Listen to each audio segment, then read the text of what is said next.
फतेहपुर से एक ऐसा सनसनीखेज हत्याकांड सामने आया है जिसने क्रूरता की सारी हदें पार कर दी। प्यार, धोखा, ग्राइंडर मशीन से जिस्म के टुकड़े और फिर जलती हुई लाश। इस खौफनाक मर्डर मिस्ट्री की कहानी सुनकर किसी की भी रूह कांप जाए। बकेवर थाना क्षेत्र के टिकरा गांव का रहने वाला विजय निषाद, जिसे अंदाजा भी नहीं था कि उसका 8 साल पुराना इश्क ही उसकी मौत का सबब बन जाएगा।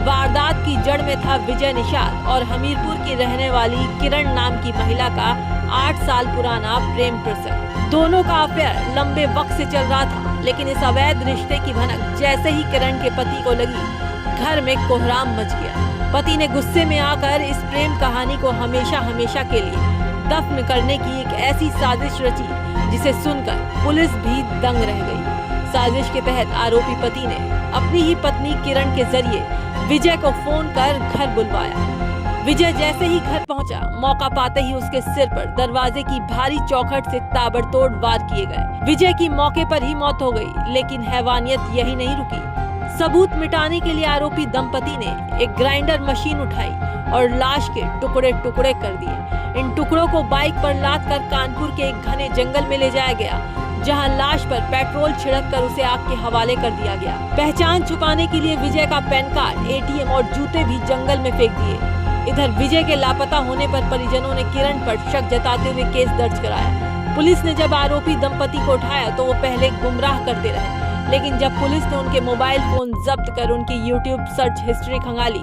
तो होश उड़ गए। हत्या के बाद आरोपी यूट्यूब पर सर्च कर रहे थे कि मर्डर के बाद कैसे बचे, जेल और जमानत के नियम क्या हैं। बस इसी सर्च हिस्ट्री ने आरोपियों का खेल बिगाड़ दिया। पुलिस की सख्ती के आगे दोनों टूट गए और अपना जुर्म कबूल कर लिया। पुलिस ने आरोपियों की निशानदेही पर हत्या में इस्तेमाल आला कत्ल, बाइक और जंगल से अहम सबूत बरामद कर लिए हैं। मामले का खुलासा करते हुए जिले के पुलिस अधीक्षक ने बताया, दोनों आरोपियों को गिरफ्तार कर सलाखों के पीछे भेज दिया गया है।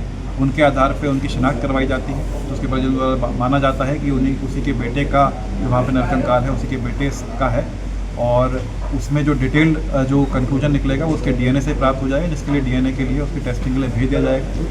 तो इस तरह पूरे घटनाक्रम का अनावरण किया जाता है। मूल रूप से इसमें विवाद यही था कि जो ये महिला थी उसके साथ इसके संबंध प्रेम संबंध रहे हैं, क्योंकि आज से 4 महीने पहले तक इसका जो पति था, जो इसमें मुख्य अभियुक्त काम था, वो सूरत में काम करता था। एक ऐसा खौफनाक अंत जिसने अवैध संबंधों के भयानक अंजाम की कहानी लिखी, लेकिन एक गलती ने कातिल दंपति को सीधे सलाखों के पीछे पहुंचा दिया।